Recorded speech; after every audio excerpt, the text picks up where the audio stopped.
자, 오늘은 공사를 의뢰를 해야 되는데 보통은 업체에서 하니까 업체를 어떻게 선별해야 되는지 뭐 그런 것들을 한번 정리를 한번 해보도록 할게. 네. 자, 오늘도 횡설수설 또 하겠지 뭐 이 얘기하다 저 얘기하다가 내가 선수도 아니고 뭐 선생님도 아니고 교수님도 아니고 그냥 일반 그냥 공사하는 사람이니까 이해들을 해주시겠지. 네. 자, 선별이 공사를 의뢰하려면 자, 첫 번째 뭐를 해야 되냐면 업체 선별을 해야 되잖아. 그렇죠. 일단 업체부터 선별해야죠. 이 이전에 뭐를 돼 있는 상태에서 해야 된다? 금액이 확보돼 있는 상태에서 아니, 첫째 설계가 돼 있어야지. 네. 내가 어떻게 할 건지, 네. 뭘 원하는지, 뭐 그런 것들을 그 정리가 된 다음에 그 다음에 이제 얘기가 돼야 되겠지. 네. 그래서 설계가 되어 있는 상태에서 이제 업체 선별을 하는 거야. 네. 뭐 업체 선별하고 나중에 해도 되는 거고. 업체 선별은 첫째 지인 소개가 있겠지. 너 공사 어디다 했니? 나 여기다 했는데 이 업체 괜찮아? 라고 이제 이런 지인 소개인 방법이 있고, 두 번째는 근처 업체를 찾아. 현장이 서울인데 제주도에 있는 사람을 한테 의뢰를 하면 아무래도 좀 너무 장거리니까 경비적인 문제가 좀 있어. 네. 근데 뭐 상고 처리를 해야 된다는 상황이면 그거라도 해야 되는 상황이면 해야지. 그거는 근처 업체는 아주 구닥다리 방법부터 얘기를 해주면, 이거는 없지만 지금은 농담 삼아서 얘기를 하면 전화번호부. 뭐 이제 땡땡 뭐 땡땡 뭐 인테리어가 이제 난립을 하던 시절이니까 인테리어라고 이제 하면 거기 전화번호를 해서 일일이 거는 거야. 네. 저희 뭐 하려고 하는데요. 뭐 하려고 이제 얘기를 해서 이제 오겠지. 그 다음에 찌라시가 돌아. 아파트 신축이다. 뭐 상가 근생 신축이다. 그러면 무슨 공사하는 업체 뭐 해가지고 막 돌아. 찌라시가. 네. 다음에 지역 신문이 있어. 옛날 교차로가 유명했지. 아, 교차로 이전에 뭐 하나 있었는데 다 옛날에. 까먹었네. 교차로가 나중에 후송타였는데 마지막 존재했던 업체가 그래도 머릿속에 남는다야. 교차로 이전에 많았었어.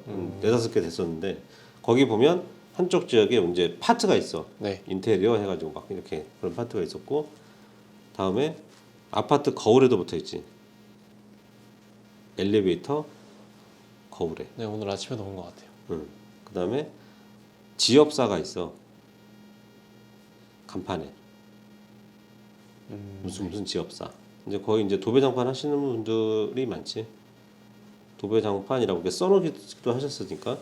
그래서 이제 시대가 좀 바뀌어서 이제 인터넷. 내가 근생할 거다. 뭐 근생 이런 게 아니라 이제 종목으로 들어가겠지. 빵집 인테리어.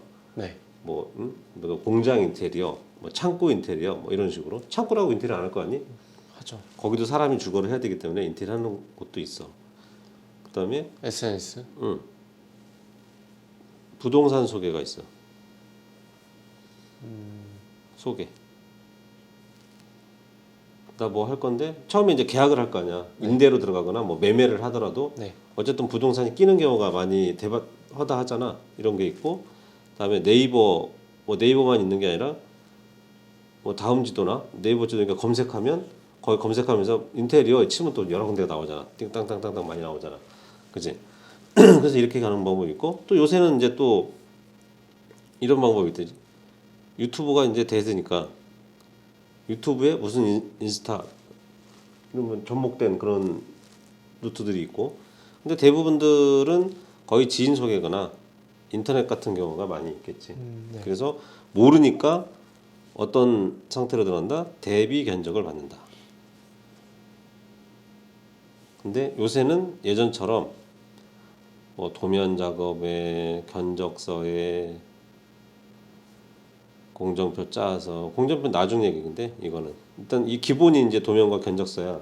근데 이거를 받기가 힘들어진 세상이 되고 있어. 오빠 느끼기에는. 왜냐면 이게 너무 상당히 힘들단 말이야. 이게 인테리어라는 게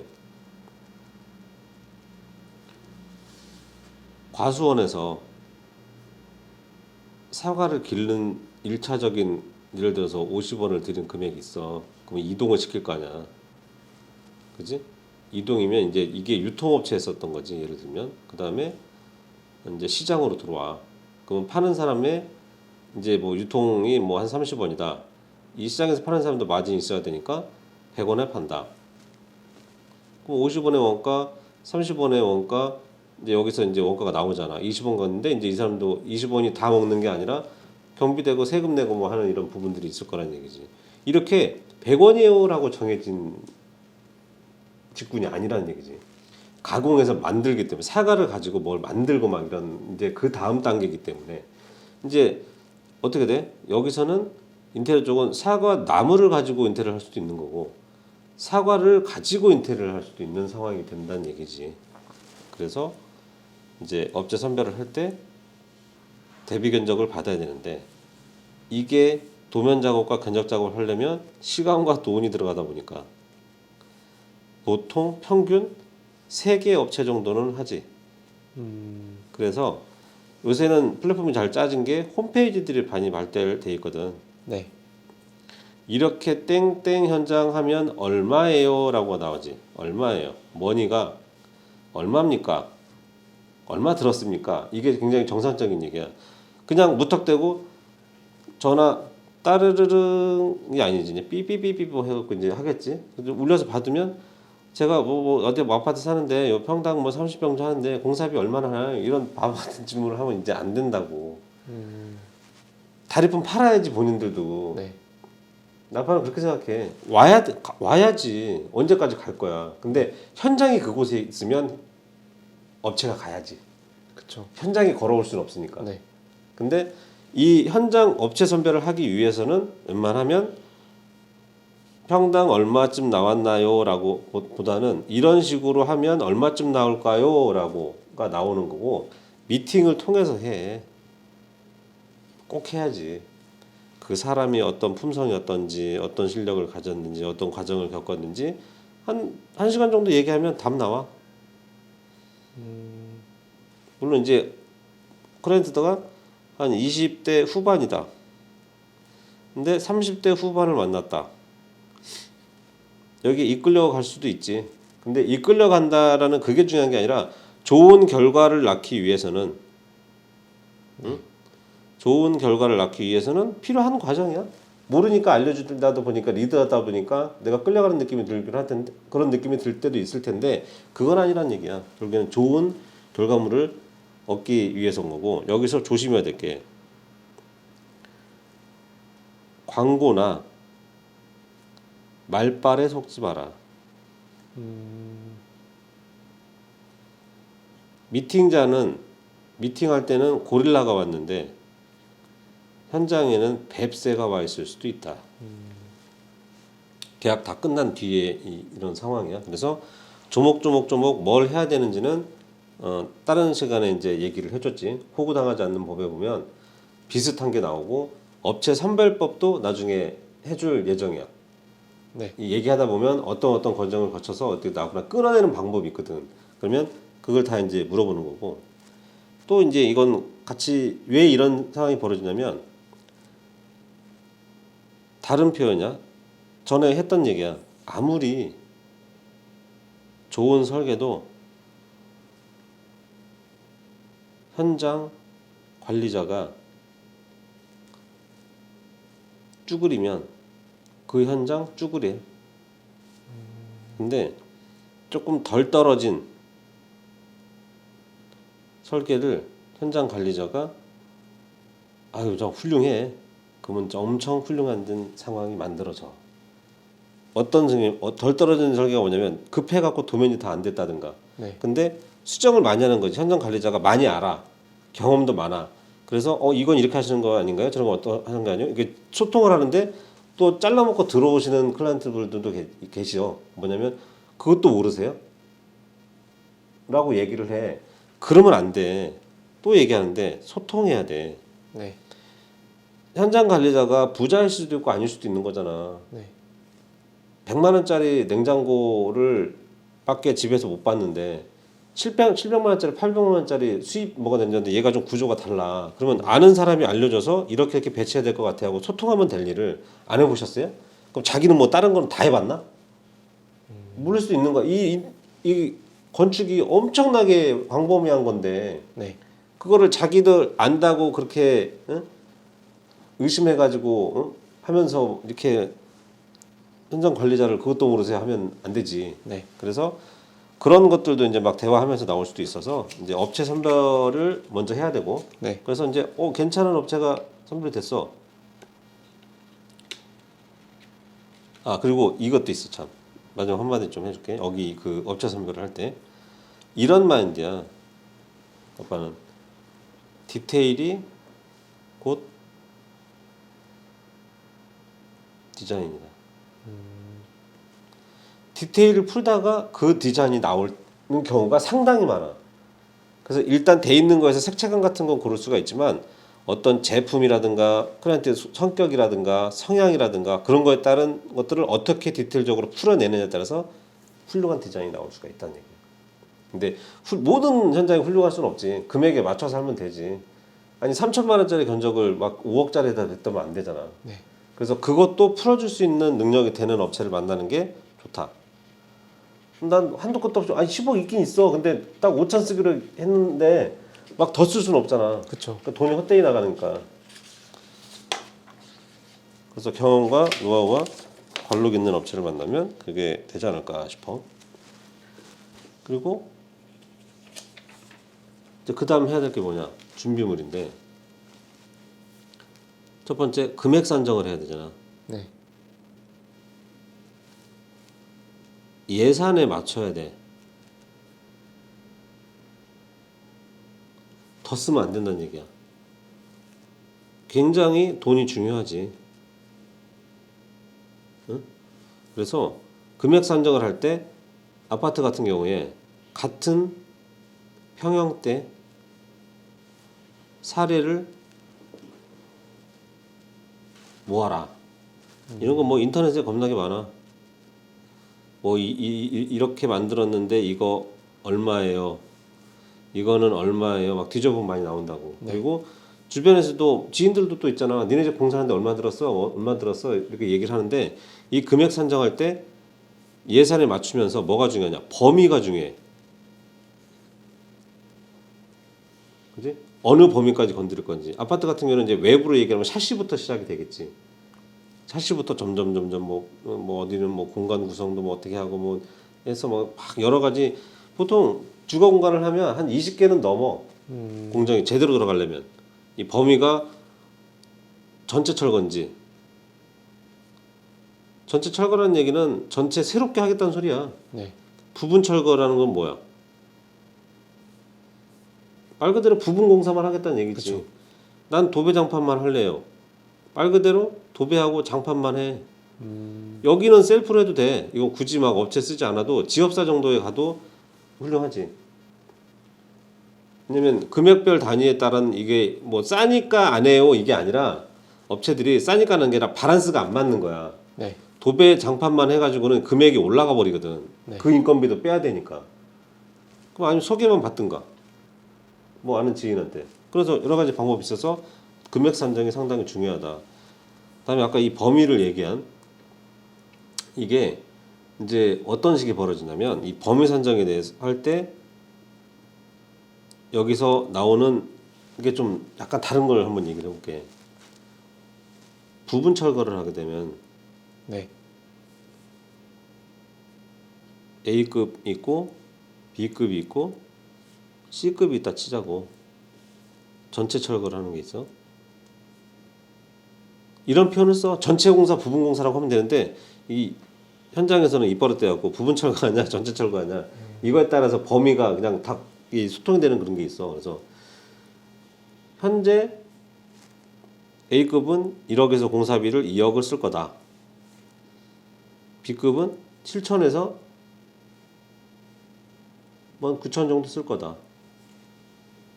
3천에서 7천까지 쓰겠다. 아 여기 1억이네. B급이 7천에서 9억 아니 9천 정도 쓴다 이거. 그러면 삶의 질이 어떻게 바뀌냐면 이게 왜 이런 공사를 의뢰하면 어떻게 해야 되는 건 아까 다 얘기가 끝난 거예요. 얼추 그런 부분들을 맞춰서 하면 되는데 가장 진실성 있고 믿음이 가고 신뢰가 가는 사람 느낌이 있거든. 네. 그게 사기치는 건지 아니지 아무 사람이라서 그 감정이 있기 때문에 무조건 맹목적으로 믿지 말고 약간 벽을 긋고 접근을 했다가 소통하다가 아 이 부분 괜찮은데? 라고 했을 때 이제 믿고 의지해야지 어떻게 내 손은 떠났고 공사하는 사람들한테 맡겨야 되니까 그래서 전체적으로 하게 되면 이게 어떤 상황이 벌어지게 되냐면 이게 이제 신축이냐 구축이냐 이거에 따라 달라지거든. 네. 코로나 걸린 거 아니야? 아니야? 걸린 거 같은데? 가야 되는 거 아니냐? 의심스러워. 그 전체 철거를 하게 되면 뭘 얘기를 하려고 하냐면 1억을 들이고 7억 공사를 하고 3천 공사에 대한 질에 대해서 한번 얘기를 해주고 싶어. 네. 왜냐면 집이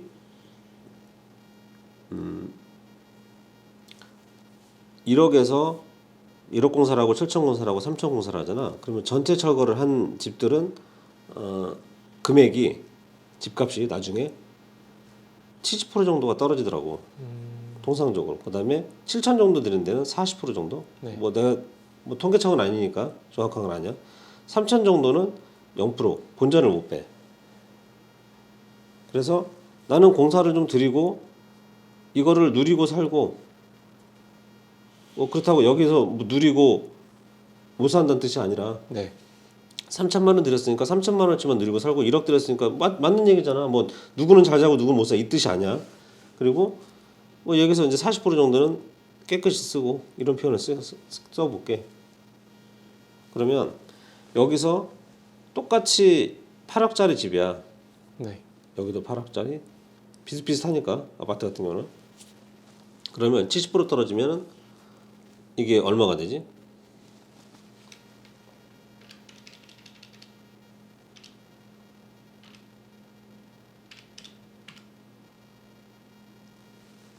(5,600이네) 네. 다음에 40%면 잠깐만 10만 100만 1000만 곱하기 40% 3,200이네. 네.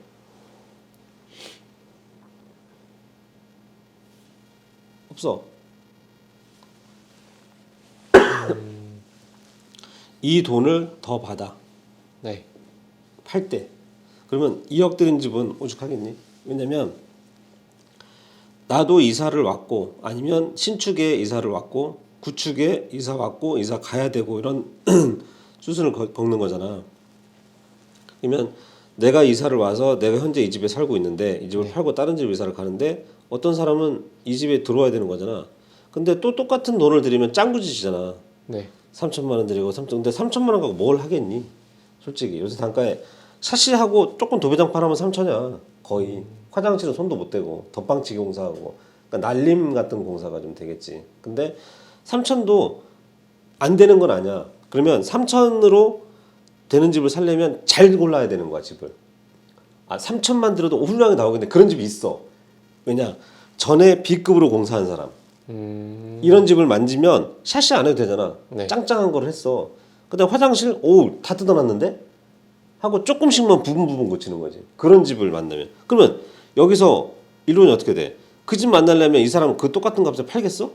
안 팔죠. 아니지. 더 묻돈 얹었겠지. 근데 7천에서 여기서 차익이 좀 생기면서 좀 누리는 그런 사람도 있는 거고 아니면 1대1로 그냥 그대로 공사하고 사는 사람도 있을 것이고 뭐 그런 논리야. 그래서 공사를 의뢰하려면 1억짜리 공사를 할 수 있는 능력치가 되는 업체가 있고 7천 정도까지밖에 못하는 업체가 있고 3천짜리가 못해. 예를 들어서 3천짜리 그러니까 1억짜리 공사하는 사람 있지. 이 사람한테 3천짜리 해달라면 안 돼. 금액이 안 맞아. 왜냐면 달라. 거래하고 있는 업체들도 다르고 손도 다 다른 거래하는 업체가 다르다는 얘기는 손이 다 달라. 1억짜리가 더 잘 나오겠니? 3천짜리가 더 잘 나오겠니? 1억짜리 달라고. 그렇지 그거야. 그러면 이 1억에는 편안하게 갈 수 있는 뭐 예를 들어서 뭐 한 달짜리 공사를 해야 된다 그러면 뭐 한 달에 2달 주세요 뭐 이렇게 얘기는 하지만 3천짜리는 한 달까지 끌고 갈 금액이 아니잖아. 이런 거. 그리고 이사에 관해서도 이제 당일치기 공사도 옛날에 했었어. 오전에 이사 갈 집 도배장판 하고 오후에 이제 떠서 이삿짐 차 가는 도중에 공사 끝나고 그럼 그날 밤 풀냄새 맡고 이런 거 냄새 맡으면서 자야지 뭐. 그러니까 그렇게 안 떨어지는 시절이 있었어. 근데 지금은 이제 날짜들을 잘 제어들을 잘 하더라고. 그리고 지금은 또 어떤 게 있냐면 정 안 맞으면 이삿짐 센터에다 맡기고 공사를 하는 경우도 있고. 아빠가 이사 안 가신다고 해서 네. 그 아파트 계단에다가 바득바득 해가지고 공사한 집이 있는데 그렇게 말렸거든. 한 달 내내 그 사모님 청소하셨잖아. 왜냐면 바깥에 사람 신발 신고 하는 그 공간에다 짐을 절제를 했고 주거 공간에서는 아무리 깨끗하게 해도 먼지가 떠다니다가 계속 가라앉아. 그러면 그 먼지 묻은 데다가 옷에 뭐 속옷에 뭐에 다 집어넣으면 또 빨아야 돼. 계속 빨아야 돼. 그런 상황이 벌어져서 웬만하면 이제 지금들은 다 그러니까 선배들이지 그런 분들이 겪고 나서 이제 다 알려줬기 때문에 그런 공사는 안 하겠지. 그래서 이런 부분들에 대한 혜택도 있어서 이 금액도 책정을 잘 계산을 하시라는 얘기지. 공사를 의뢰할 때 이런 업체들이 있으니 3천만 원짜리 공사밖에 못 해본 사람은 1억짜리를 할 수가 없어. 업체 거래업체선 그러니까 하도 주는 그 업체들 있잖아. 뭐 예를 들어서 전기공돌도 마찬가지야. 전기공도 급이 달라. 그러니까 뭐냐면 똑같은 전기공인데 3천짜리 공사를 해줄 수 있고 1억짜리 공사도 해줄 수 있어. 근데 1억짜리 공사하는 사람이 3천짜리 가면 손이 느려져서 남는 게 없어. 꼼꼼히 하거든. 근데 여기는 파다닥 쳐도 되고 뭐 파다닥 치면 문제가 생기고 천천히 하면 그건 마감이 그렇게 나오는 거니까 그건 어쩔 수가 없는 거야. 그래서 이렇게 생각해야 돼. 주거 공간은 네.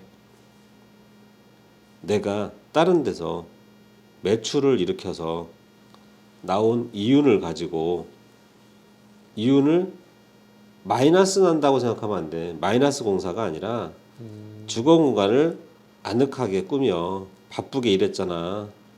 와서 편한 휴식을 취해야지.